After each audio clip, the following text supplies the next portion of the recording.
Jujur aja ya, saya itu sangat bangga, sangat-sangat bangga dengan diri saya sendiri karena setelah debat ketiga itu saya bisa berpindah dukungan ke Pak Prabowo Gibran. Karena apa? Nggak jadi dukung Ganjar Pranowo itu. Karena itu apa ya, nyerang-nyerang terus. Pak Ganjar sama Pak Mahfud MD itu nyerang-nyerang Pak Jokowi terus gitu. Dulu aku simpati sama Pak Ganjar itu karena didukung Pak Jokowi. Aku pikir Pak Ganjar itu juga orang baik gitu. Ya kalau orang baik mungkin orang baik lah, tapi kalau untuk jadi presiden mungkin belum. Mungkin saat ini masih bagiannya Pak Prabowo lah ya. Yang Pak Ganjarnya nyerang-nyerang Pak Jokowi, katanya begini begitu, presiden begini begitu. Dia nggak sadar kalau nama besarnya hari ini itu karena Pak Jokowi.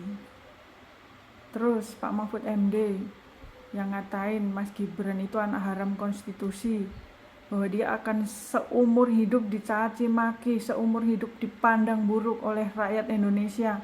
Maaf Pak Mahfud, nggak akan. Nama baik, nama buruk itu tergantung kelakuan. Kalau cuman kata-kata Pak Mahfud, nanti si anak haram konstitusi ini Mas Gibran, kata Pak Mahfud, ini nanti akan dicaci, dicela oleh rakyat Indonesia. Gini aja ya Pak, kita buktiin di TPS ya Pak, kita buktiin di TPS. Kalau nanti di TPS Mas Gibran itu menang, Pak Prabowo Gibran itu menang, berarti ucapan Bapak itu salah besar. Tapi kalau Bapak yang menang, berarti mungkin ucapan Bapak itu benar. Jadi rakyat Indonesia tidak sama sekali menginginkan Mas Gibran dan Pak Prabowo. Tapi kalau di TPS nanti Pak Prabowo dan Mas Gibran itu menang, kalau dilihat dari survei-surveinya ya, mereka itu sangat dicintai rakyat Indonesia, apalagi Pak Prabowo. Pak Prabowo itu kenapa sama Pak Jokowi itu sampai ditarik, dijadikan menteri, dijadikan teman sama Pak Jokowi? Karena apa? Karena Pak Prabowo itu orang baik. Orang baik Pak. Pak Prabowo orang baik, orang yang tulus. Ya. Orang yang tulus untuk Indonesia. Dulu saya mendukung Pak Jokowi dan tidak mendukung Pak Prabowo. Tapi saya tidak pernah menjelek-jelekan yang namanya Pak Prabowo dan tidak pernah sedikit pun punya rasa benci dengan Pak Prabowo itu walaupun tidak mendukung Pak Prabowo. Mungkin ini adalah feeling ya Pak, feeling bagi anak bangsa. Seperti saya ini yang mendukung, yang tiba-tiba bisa beralih dukungan. Kenapa saya bisa beralih dukungan Pak? Waktu debat ketiga itu, saya kan bukan pendukung Prabowo. Waktu Pak Anies dan Pak Ganjar memberi nilai yang begitu rendah kepada Pak Prabowo, padahal pada saat itu aku tuh bukan pendukung Pak Prabowo, air mataku tuh berlinang. Air mataku berlinang Pak. Dan mulai saat itu aku mengalihkan dukungan kepada Pak Prabowo dan mencari tahu siapa Pak Prabowo. Ternyata beliaulah yang lebih pantas ya. Beliau lebih pantas untuk negeri ini. Pak Prabowo, I love you Pak Prabowo ya.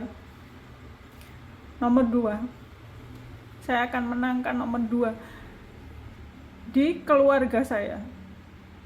Dari mulai adik, ibu saya, kakak saya, semuanya, saudara saya, tetangga-tetangga saya, semua saya ajak memilih Prabowo ya. Saya akan memenangkan Prabowo. Prabowo menang di hati saya dan keluarga saya Pak ya. Pak Mahfud dan Pak Ganjar yang Anda begitu memberi nilai merah kepada Pak Jokowi, Pak Ganjar dan Pak Mahfud yang mengatakan Mas Gibran anak haram konstitusi, kita buktikan di TPS ya Pak. Dan kalau kalah jangan bilang Bapak dicurangin. Nggak ada yang nyurangin. Di sini bukan saya sendiri ya saksi yang pindah dukungan. Bukan saya sendiri, semua teman-teman keluarga saya banyak yang pindah dukungan. Tuh Pak, pindah dukungan itu karena melihat kelakuan Bapak yang sering menjelek-jelekkan pemerintah yang telah banyak membuat pondasi-pondasi baik, dan Bapak nggak jelas mau melanjutkan programnya Pak Jokowi atau nggak jelas. Yang jelas pokoknya keluargaku dan semua saudara-saudaraku itu sekarang berbalik arah mendukung Pak Prabowo Gibran. Memang mereka yang lebih pantas dan lebih cocok ya Pak. Kita buktikan di TPS, dan kalau kalah jangan bilang dicurangin ya Pak, jangan sampai bilang dicurangin. Kalau kalah menang itu karena Allah telah memberikan mandatnya kepada siapa untuk negeri ini. Allah memberikan kepada orang yang tulus untuk negeri ini. Mungkin Allah kasihan kepada rakyat Indonesia ya, jadi diberi pemimpin yang baik. Terima kasih Pak.